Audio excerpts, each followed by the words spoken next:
자리에 앉겠습니다.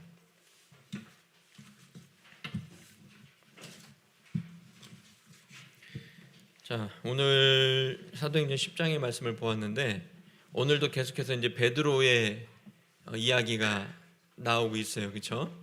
자, 앞에 잘 보시고 베드로가 오늘 환상을 보고 그죠? 보죠? 베드로만 환상을 본 게 아니었어요. 또 누구도 환상 중에 천사가 나타났어요. 기도하는 중에 백부장 고넬료라고 하는 백부장이면 주영이가 좋아하는 군대의 어떤 직책 정도 어떤 대장 정도 될 것 같아요. 지금으로 따지면 100명을 통솔하는 그 대장이에요. 백부장은 중대장이죠. 소대 위에 이제 중대인데 그 정도 어느 정도 이 사람 직급이 있고 영향력 있는 사람이었습니다. 자, 그런데 이 이야기를 자세하게 들어가기 앞서서 오늘 말씀의 제목이 뭐예요? 네, 오늘 고정관념에 대해서 또 우리가 가지고 있는 신앙적인 고정관념과 우리가 일상생활을 살아가는데 가지고 있는 그 고정관념들 그것들이 무엇인지 한번 살펴보고 우리가 고정관념을 가지고 있으면 왜 안 되는지 또 그것을 깰 때에 어떤 유익들이 있는지를 한번 말씀을 통해서 나눠보도록 하겠습니다. 자, 사람은 누구에게나 고정관념이 있어요. 그죠? 그럼 고정관념이 뭘까요? 색안경 그 비슷한 건데 어떤 생각에 고착이 돼서 편중된 거. 그러니까 우리는 편견이라는 말도 같이 써요. 가끔은 고정관념과 편견은 그 뜻이 좀 달라요. 그 정확한 의미, 개념적인 의미는 좀 다르지만 이 두 가지를 세트로 묶여서 사용하는 경우가 많이 있습니다. 편견은 뭐예요? 한쪽으로 치우친 생각, 의견이잖아요.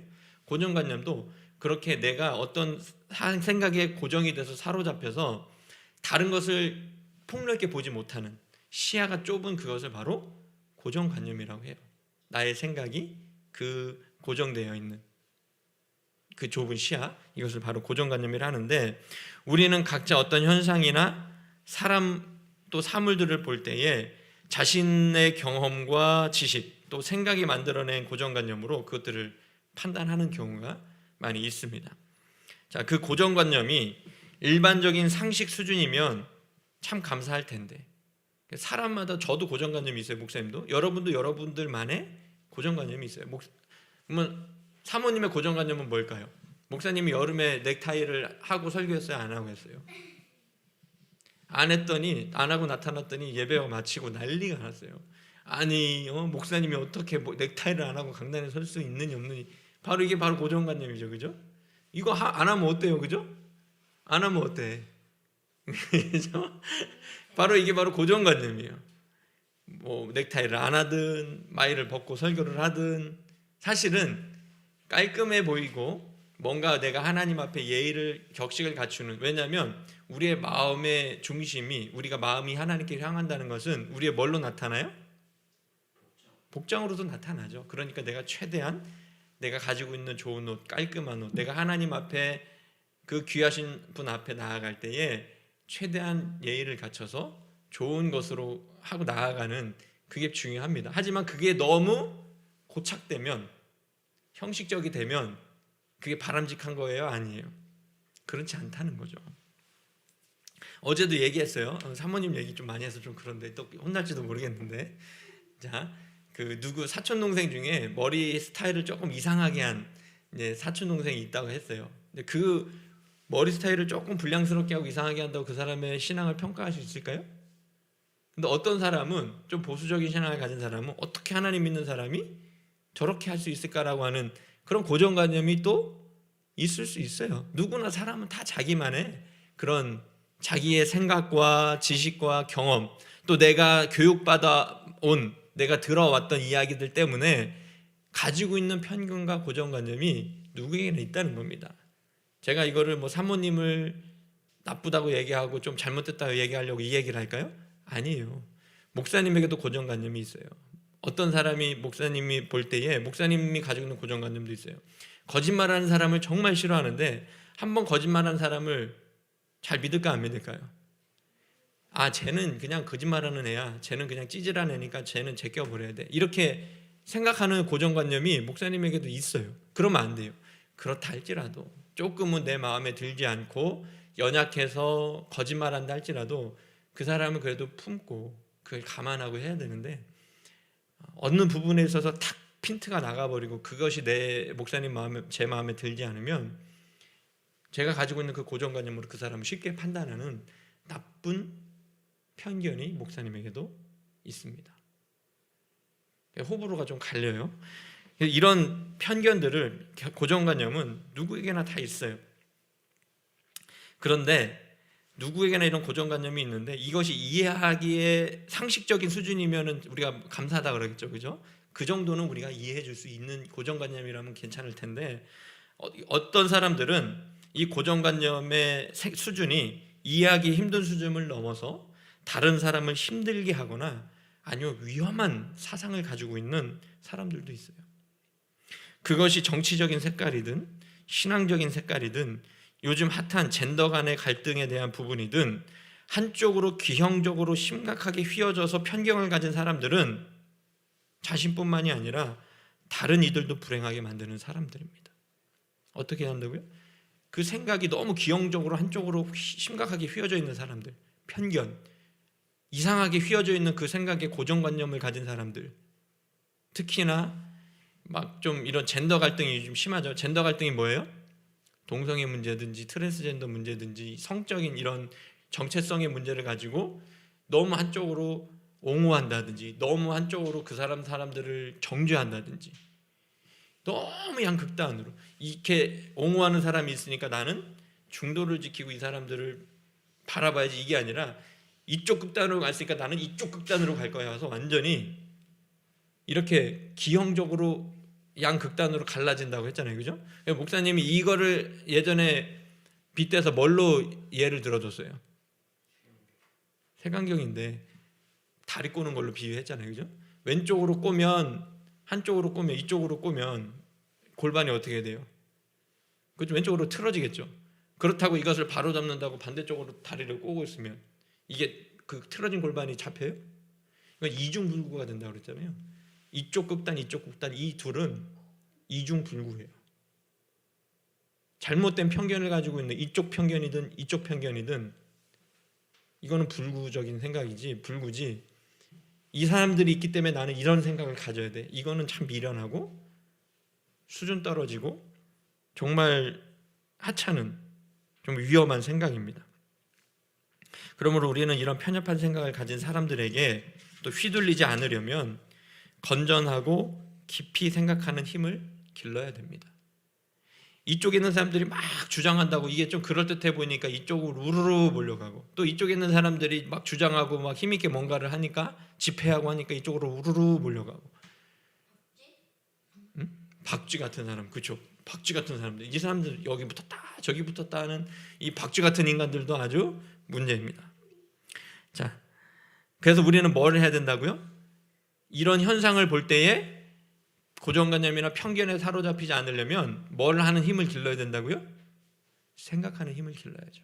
무엇이 옳은지 그른지 중도에 서서 내가 판단이 서지 않을 때는 잠시 판단 중지하고 그 부분에 대해서 이쪽 사람들 말도 들어보고 이쪽 사람들 말도 들어보고 해서 내가 그것을 종합적으로 깊이 있게 성찰해보고 판단해보는 그런 힘을 키우는 것이 중요하다는 겁니다. 그러려면 고정관념 깨려면 뭐가 필요하다는 거예요? 결론적으로 생각하는 힘이 필요하다는 겁니다. 그러면 그 생각하는 재료는, 우리가 생각할 수 있는 힘을 길러주는 그 가장 중요한 핵심은 뭘까요? 뭐예요? 첫 번째는 성경이고, 성경을 많이 봐야 되고, 그 근거가 있잖아요, 그죠? 이쪽 극단에 있는 사람들을 판단하는 근거가 뭐여야 돼요? 이쪽 극단에 있는 사람들 생각이에요? 아니라고 그랬죠? 성경적인 지식과 성경적인 해석을 가지고 바라보는 거예요. 그리고 또 좋은 강연, 또 이것에 이런 문제에 대해서 중도를 가지고 깊이 연구한 사람들이 있어요. 그런 사람들의 좋은 강연을 보는 거죠. 유튜브에 얼마나 많이 나와 있어요. 이런 젠더 갈등, 정치적인 갈등에 대해서 중도적으로 정말 똑똑하고 공부 많이 한 연구한 박사님들이 얼마나 많이 있어요. 어느 한쪽으로 편중된 보수 유튜버들이나 아주 그냥 이상한 유튜버들 것만 보지 마시고 자극적인 내용 가지고 클릭수만 조회하려고 하는 그런 이상한 국뽕 유튜버나 보수 유튜버들 거 보지 마시고 정말 제대로 된 판단과 좋은 이야기들을 하는 그런 사람들 것 영상을 보면서 정말 우리가 생각하는 힘을 길러야지 고정관념을 깨트릴 수 있다는 겁니다. 자, 우리가 일상생활을 하든지 신앙적인 판단이 필요한 상황이든지 또 우리가의 생각이 흘러가는 그 길이 또한 어느 지점인지를 우리가 잘 판단하고 우리 스스로를 한번 성찰해 볼 수 있기를 바랍니다. 그러한 성찰로 인해서 우리가 가진 고정관념과 편견이 무엇인지를 깨닫는 것이 중요해요. 이쪽 사람들 저쪽 사람들을 욕하는 게 중요한 게 아니라, 비판하는 게 중요한 게 아니라, 그럼 나는 어느 지점에 있는가? 내 생각은 그럼 내가 가진 고정관념과 편견이 무엇인가를 내 스스로를 한번 돌아보고 깨달아 보는 것이 중요하다는 겁니다. 자, 지난주에도 설교를 통해서 하나님을 너무 이성적으로만, 합리적으로만 믿으려고 하는 것, 지식적으로만 믿으려고 하는 것도 문제라고 했어요. 그죠? 그런데 또 다른 한 가지 큰 문제는 뭐라고 했어요? 생각하지도 않고 우리의 지성으로 검증하지도 않고 덮어놓고 믿는 신비주의도 문제라는 것을 들었습니다. 우리의 신앙생활에 있어서 끊임없이 성경을 통해 생각하고 검증하지 않으면 우리가 가진 신앙의 모습도 고착되고 또 고정관념으로 굳어져서 잘못된 신앙생활이 우리의 삶에도 있을 수 있다는 것이죠. 내가 옳다고 믿었던 신앙관념도 우리 공동체의 어떤 심각한 사건이나 내 생각에 부딪힐 때가 오면 과거의 것을 답습해서 그냥 얼렁뚱땅 넘어가려고 하지 마시고, 항상 왜 이런 일이 벌어질까? 내가 옳다라고 믿었던 신앙의 관념으로, 그런 신앙의 전통으로 이렇게 행동했는데 왜 우리 공동체는 이런 문제가 일어나고 왜 나에게 이런 부딪히는 일들이 벌어질까? 그냥 옛날에 있었던 거 가지고 얼렁뚱땅 넘어가려고 하지 마세요. 그것은 목사님 얘기했죠. 성경에 나오는 그 본질적인 내용은, 뜻은 바뀌지 않지만 시대에 따라서 뭐는 바뀔 수 있다고 그랬어요? 해석은 달라질 수 있다고 그랬잖아요. 그 과거에 했던 그 해석은 그 시대에 맞았기 때문에 그렇게 해석이 됐단 말이에요. 그러면 그것이 고정관념으로 굳어져서 이 해석이 맞는 거야 하고 조선시대에 있었던 해석, 일제시대 때 했던 해석을 지금 이 시대에 들이대면 그게 맞다는 거예요? 아니라는 거죠. 그 고정관념을 깨야 된다는 겁니다. 신앙적인 해석도, 우리가 교회 안에 몸담고 그것이 옳다라고 믿었던 해석들도, 그런 신앙적인 관념들도 고정관념으로 굳어져서 그것이 옳다라고만 믿고 있으면 우리는 그 고정관념 때문에, 편견 때문에 성장할 수 없고 잘못된 신앙생활을 할 수밖에 없다는 것이죠. 그래서 내가 그동안 생각했던 것이 과연 옳은 것인가? 라는 근본 질문부터 던져볼 필요가 있습니다. 내가 이렇게 행동하는 것이 맞는가? 지금 이렇게 믿고 있는 것이 맞는가? 이렇게 기도하는 것이 맞는가? 이렇게 구제하는 것이 맞는가? 이렇게 헌금하는 것이 맞는가? 라는 질문을 스스로에게 던지시고 성경에서 답을 찾으려고 노력하세요. 이게 바로 생각하는 힘이에요. 그냥 무턱대고 무식하게 덮어놓고 믿지 마시고, 검증도 안 되고 옛날에 이렇게 했으니까 옛날에 하던 방식대로 제발 믿지 마시고, 매일같이 생각하시고 그것이 옳은 것인지 그른 것인지 판단하기 위해서 질문을 던지시고, 그 질문을 찾기 위해, 질문에 대한 답을 찾기 위해서 성경을 보시고 좋은 영상들을 보시라는 겁니다. 이상한 영상들 보지 말고. 오늘도 성경 본문도 베드로가 이방인이었던 고넬료라는 사람을 만나는 사건을 통해서 베드로의 잘못된 고정관념이 깨지는 이야기를 하고 있어요. 왜 고정관념에 대한 이야기를 했는지 아시겠죠? 고넬료는 이방인이었어요? 유대인이었어요? 이방인이었어요. 유대인이 아니었단 말이에요. 이탈리아 부대, 로마의 백부장이에요. 그 백부장까지 물론 유대인 중에서도 그렇게 갈 수 있는 사람이 있었겠지만 고넬료는 이방인입니다. 로마인이었어요. 그래서 이 이야기를 한번 말씀을 통해서 오늘 함께 본문의 내용 속으로 함께 들어가 보도록 하겠습니다. 자, 1절에 보니까 뭐라고 나와 있어요? 한번 보세요. 같이 보세요. 목사님 읽어줄게요. 가이사랴에 고넬료라 하는 사람이 있으니 이달리아 부대라 하는 군대의 백부장이라, 이렇게 시작을 합니다. 자, 가이사랴라는 도시가 있어요. 가이사랴는 사람 이름이 아니라 도시 이름이에요. 지역 이름이에요. 가이사랴라고 하는 곳에 로마의 군인, 그것도 백부장, 중대장급 정도 되는 백부장의 고넬료라고 하는 사람이 있었다는 겁니다. 근데 성경은 그 사람에 대해서 평가하고 묘사하기를 뭐라고 평가해요? 2절에 보니까 보세요. 그는 경건하여 온 집안이 하나님을 경외하고 백성을 많이 구제하고 하나님께 항상 기도하는 사람이라고 평가합니다. 자, 얼마나 이방인이었지만 뭐라는 사람이에요? 고넬료는 비록 이스라엘을 압제하는, 이스라엘을 괴롭게 하는 로마의 군인이었지만 하나님을 믿고 하나님의 뜻대로 살아가는 경건한 사람이라는 것을 성경은 우리에게 보여주고 있습니다. 자, 그럼 여기서 말씀하고 싶은 게 뭘까요? 성경이 그의 인종이 중요하다는 걸까요? 그가 유대인인지 로마인인지 이게 중요한 게 아니라 그의 신분이 중요한 것이 아니라 그가 어떤 사람이냐가 더 중요한 겁니다. 그 하나님을 믿는 사람, 하나님을 경외하는 사람, 기도와 구제하는 사람, 이것이 중요한 거예요. 그 사람의 신분이 중요한 게 아니라, 인종이 중요한 게 아니라 그가 진짜 어떤 사람인가, 이게 중요하다는 것이죠. 이런 고넬료에게 하루는 주님의 사자가 환상 중에 나타나 이렇게 말합니다. 너의 기도와 구제가 하나님 앞에 상달되어서 하나님이 기억하신 바 되었다. 얼마나 감사한 이야기예요.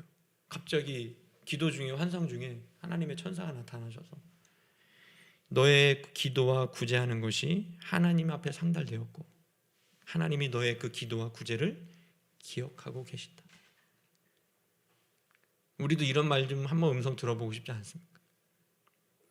그의 기도와 구제가 계산된 것이 아니라 내가 이만큼 기도하고 이만큼 구제하면, 돈을 쓰면 하나님 나에게 축복해 주시겠지? 이런 1차원적인 계산된 기도와 구제가 아니라 하나님께서 기억하실 만한, 철저하게 하나님을 향한 진심과 사랑의 마음에서 비롯된 것이었기 때문에 하나님 앞에 그 모든 것이 상달되어서 기억하실 만한 기도와 구제가 되었다는 겁니다. 하나님이 우리의 돈의 액수를 보시고 우리의 기도의 시간을 보실까요?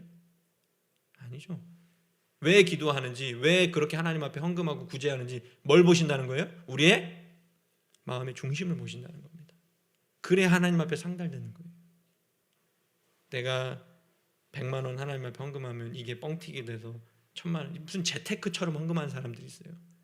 차라리 그 돈을 주식에 투자하든 부동산에 투자하든 하세요. 그럴 거면 하나님 앞에 재테크하듯이 그렇게 헌금하지 마시고, 내가 이만큼 헌금하면 축복받아서 100배, 30배, 60배, 100배의 결실을 맺겠지.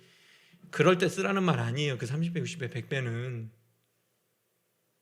성경을 제발 그런 고정관념과 편견에 사로잡혀서 이상하게 해석하지 마시고, 성경에서 말하고 있는 칭찬하는, 하나님 앞에 기억되고 칭찬받을 만한 사람들이 했던 모습들을 보시고 지금 나의 신앙의 모습에 왜라는 질문을 던지시고 내 고정관념과 편견이 무엇이고 내가 깨트려야 될 잘못된 신앙적인 모습이 무엇인지를 생각하시라는 겁니다. 이것을 보았을 때 고넬료는 우리가 몇 주 전에 들었던 마술사 시몬 기억나세요? 그 사람은 어떤 사람이었어요? 정반대되는 인물이었죠. 이 고넬료하고는.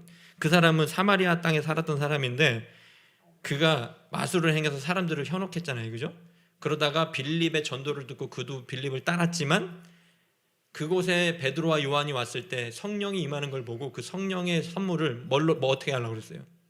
돈 주고 살려고 그랬잖아요. 그러니까 베드로가 그를 향해서 뭐라고 해요? 너를 보니까 악독기 가득하고 하나님과 너무 상관도 없는 인간이구나. 네가 어떻게 하나님의 선물을 돈 주고 살 줄로 생각했느냐. 네 돈과 함께 네가 망할 것이다. 이렇게 저주에 가까운 책망을 하잖아요. 그죠? 성경을 진실하게 보면 이런 게 다 보입니다. 돈 주고 살려고 하는 거. 내가 하나님 앞에 잘못된 신앙을 가지고 했던 그 모습들이 뭘 통하면 볼 수 있다는 거예요? 성경을 통해서는 내가 진실하게 성경을 바라보고 나의 고정관념과 편견을 내려놓고 진실하게 보려고 기도하면서 바라보면 성경을 진실되게 바라볼 수 있는, 내 편견과 고정관념이 깨질 수 있는 그런 시야를 갖게 된다는 것이죠. 자, 그런데 이런 마술사 시몬과는 정반대로 고넬료는 하나님께서 기뻐하실 만한 그런 사람이었다는 것이죠. 그래서 우리도 물질을 쓰려면 이렇게 쓰고 기도하려면 이렇게 기도해야 되는 것입니다. 하나님께 축복받기 위해서 헌금하고 생떼를 써서라도 내가 원하는 것을 이루기 위해서 기도하지 마시고 하나님께서 기억하시고 칭찬할 만한 기도와 재정 지출을 하시기를 바랍니다. 내가 돈을 쓰는 곳이 어떤 곳인지를 바라보면 내 재물관이 어떤지 알 수 있어요. 어떤 분은 그렇게 표현을 하더라고요. 내 지갑이 회개해야 진짜 회개하는 거라고. 그럼 무슨 뜻일까요? 돈을 어떻게 쓰느냐가 중요하다는 거죠. 그런 고넬료에게 천사는 또 이렇게 이야기합니다. 내가 지금 사람을 욥바에 보내요. 베드로를 부르라 하면서 그가 어디 있는지도 자세하게 알려줍니다. 그죠? 그리고 이에 고넬료는 집안 하인 2명과 부하 가운데 경건한 사람, 왜? 하나님을 믿는, 하나님이 청하라고 한 신앙 예수님의 제자를 모시러 가는 길이기 때문에 하인 2만 보낸 게 아니라 자기 부하 중에 어떤 사람을 보냈다는 거예요? 자기처럼 경건한 사람. 이것을 보았을 때 정말 이 고넬료가 어떤 사람이고 얼마나 세심하고 진심이 어떤 사람인지를, 믿음이 좋았던 사람인지를 볼 수 있는 겁니다. 자, 이와 때를 맞춰서 베드로도 기도하려고 지붕에 올라갔는데 황홀한 중에 환상을 보게 돼요. 어떤 환상을 보게 될까요? 11절부터 12절 한번 보세요. 목사님 읽어줄게요. 하늘이 열리며 한 그릇이 내려오는 것을 보니 큰 보자기 같고 내 귀를 메어 땅에 들이웠더라. 그 안에는 땅에 있는 각종 네 발 가진 짐승과 기는 것과 공중에 나는 것이 있더라. 자, 뭐라고 얘기했어요? 갑자기 하늘이 열리더니 환상 중에 큰 보자기 같은 것이 내려와 있는데 거기에는 온갖 동물과 새들이 가득하게 담겨 있는 환상을 보잖아요. 그죠? 그리고서 바로 주님의 음성이 들리는데 뭐라고 들려요? 베드로야, 너 일어나서 잡아먹어라. 이렇게 말씀합니다. 그런데 베드로가 이 말씀에 순종해서 그 환상 중에 그 동물들을, 짐승들을 잡아먹었어요? 그럼 뭐라고 했어요?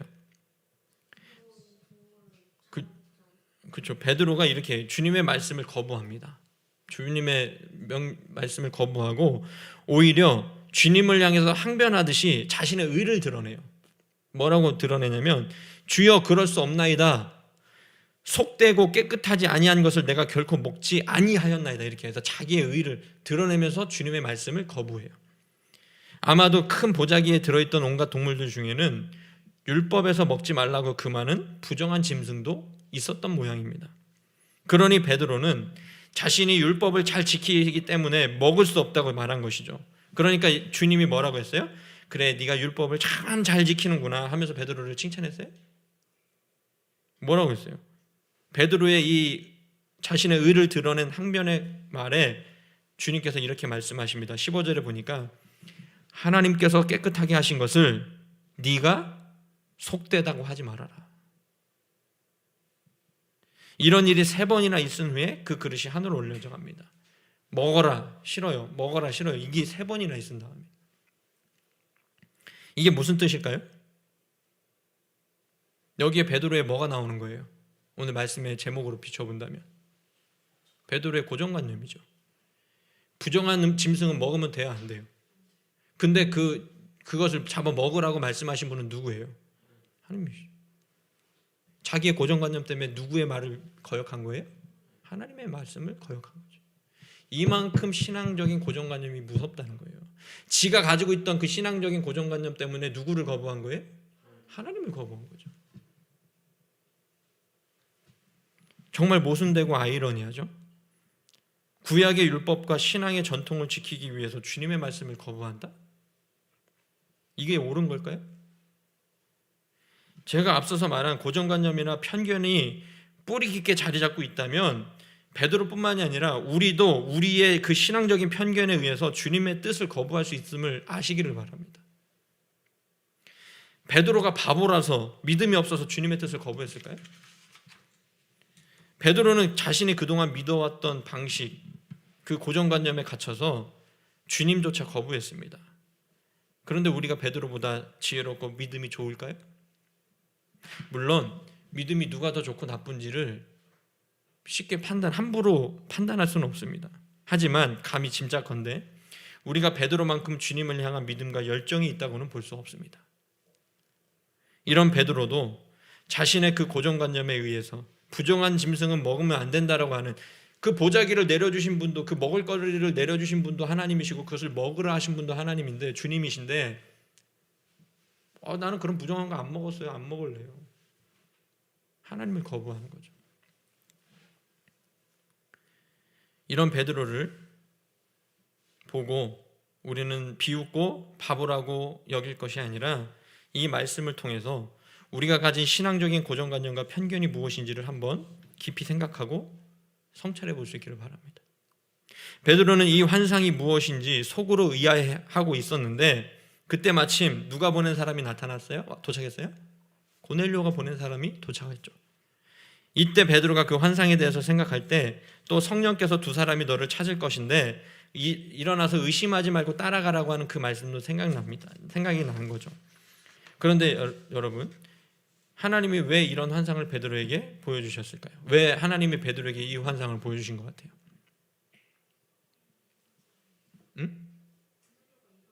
그죠? 거기에 핵심이죠. 고넬료가 이방인이어서 자신의 편견으로는 이방인과 상종을 하면 돼요, 안 돼요?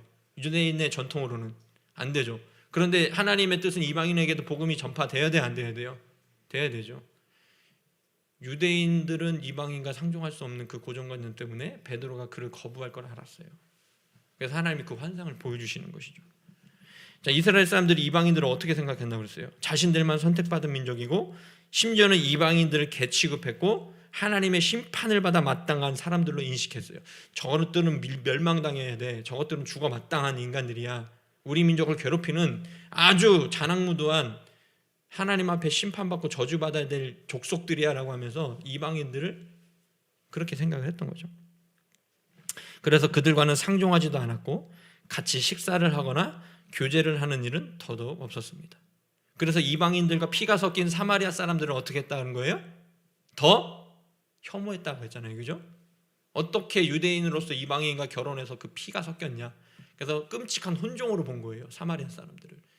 유대인이었는데 이방인과 그 자기들이 그렇게 싫어하고 혐오하는 이방인과 피가 섞였어. 그러니까 그 사마리아 사람들을 더 혐오하고 싫어하게 된 것이죠. 무엇 때문에? 자신들의 고정관념과 편견 때문에. 하나님은 율법에 뭐라고 말씀하셨어요? 제일 가는 계명이 주님도 뭐라고 말씀하셨어요? 하나님을 사랑하고 내 이웃을 내 몸과 같이 사랑해라. 근데 그 이웃이 누구에게로만 국한된 거예요? 자기 민족 유대인에게만 국한된 거죠. 그렇지만 하나님의 뜻은 뭐예요? 그것이 인종과 직업 모든 걸 초월한 사랑이었는데 유대인들은 그것을 자신들의 신앙적인 고정관념으로 오해한 것이었죠.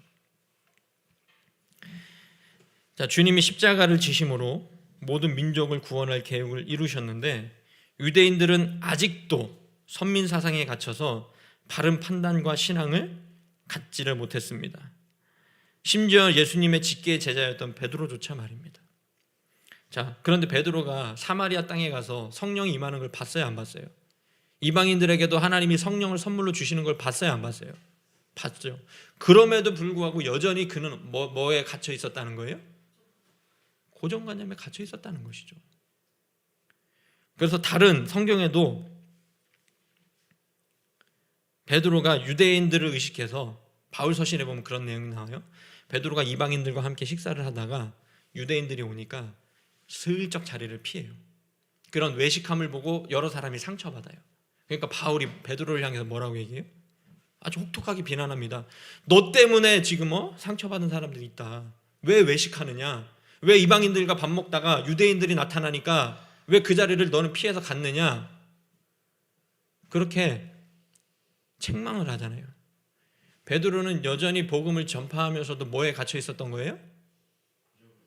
고정관념에 갇혀 있었던 거죠. 그리고 어떤 이들은 초대교회 이방인들도 우리 유대인처럼 뭘 해야지 된다고 했어요? 구원받을 수 있다고 했어요. 할례. 유대인들인 것을 표시하는 징표가 뭐예요? 할례잖아요. 이 할례를 행해야 예수님 복음을 믿어도 구원받을 수, 이 율법주의가 들어오잖아요. 이게 뭐 때문에 그런 거예요? 자신들의 신앙의 고정관념 때문에 신앙조차 이상하게 변질시키는, 이단처럼 만들어버리는, 아주 심각한 거죠. 어떻게 보면 신앙적인 고정관념이.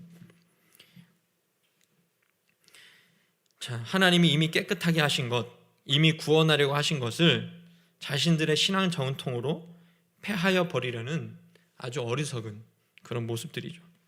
우리도 우리 시대의 신앙적인 고정관념이 무엇인지를 알아야 됩니다.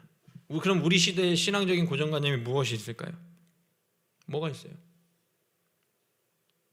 초대교회에 이런 이방인들을 향한 고정관념과 편견이 있었다면 또 지금은 무슨 편견이 있을까요? 돈? 그렇죠. 그런 비슷한 건 다른 종교 사람들과는 상종하지 마라. 결혼하지 마라. 동성애하는 사람들은 상종하지 마라. 나와 정치 색깔이 다른 사람들과는 상종하지 마라. 너는 야당이다, 야당이. 너는 빨갱이니, 응? 보수 유튜브 극우파니, 이러면서 교회 안에서도 이런 정치적인 색깔을 나누고 그 고정관념을 가지고 판단하는 사람들이 있습니다. 신앙보다 더 어떻게 보면 진한 게 정치 색깔인 것 같아요. 하나님을 믿으면서도 쉽게 따져서, 지금으로 따지면, 저는 정치적인 발언이 아니니까 이해하고 들으세요. 지금 문재인 대통령을 옹호하면 그 반대 싫어하는 사람들은 교회조차 떨어져 나가요. 목사님이 그럴 줄 몰랐다면서. 문재인 대통령을 또 비판하면 흔히 말하는 문바들, 어떻게 그럴 수 있냐면서 또 떨어져 나가요. 이게 제대로 된 걸까요? 비판할 수 있죠. 옹호할 수 있죠. 그렇지만 그걸 가지고, 이 정치적인 색깔 가지고 그 자신만의 편견에 고정관념에 사로잡혀가지고 제대로 된 판단을 못하는 사람들이 부지기수예요. 목사님 핸드폰에, 제 핸드폰에도 뭐 동생이가 어쩌고 저쩌고, 뭐 빨갱이가 어쩌고 저쩌고, 뭐 박근혜 대통령 석방해 어쩌고 저쩌고, 이상한 톡 보내는 사람들, 또 찾아와서 동생이가 어쩌고 저쩌고 하는 사람들이 있어요. 이제 우리는 더 나아가서 오히려 생각이 반대되는 사람들을 억압하고 자신의 편견으로 다른 사람들의 생각조차 개조하려는 사람들이 너무나도 많이 있죠. 이 시대는 너무 양극단으로 갈라져서 정치든 젠더 문제든 경제적인 문제든 각자의 입장에 너무 편중돼서 자기들의 입장만, 자신들의 생각만 목청터져라 외치고 있습니다. 그리고 다른 사람들은 무조건 다 틀렸다고 이야기를 하죠. 그런데 여러분, 우리 신앙인들은, 하나님을 믿는 사람들은 무엇인가 좀 달라도 달라야 되지 않겠습니까? 제가 카페를 운영하면서 여러 사람들이 찾아와요. 그죠? 카페에 있으니까. 그 중에는 단순한 손님도 있지만 단순한 손님이 아닌 어떤 의도를 가지고 오는 사람들도 있어요. 많지는 않지만 가끔 정치적인 이슈나 젠더 이슈로 저를 찾아와서 자신들의 뜻을 강력하게 피력하고 동의를 구하는 사람들도 있어요.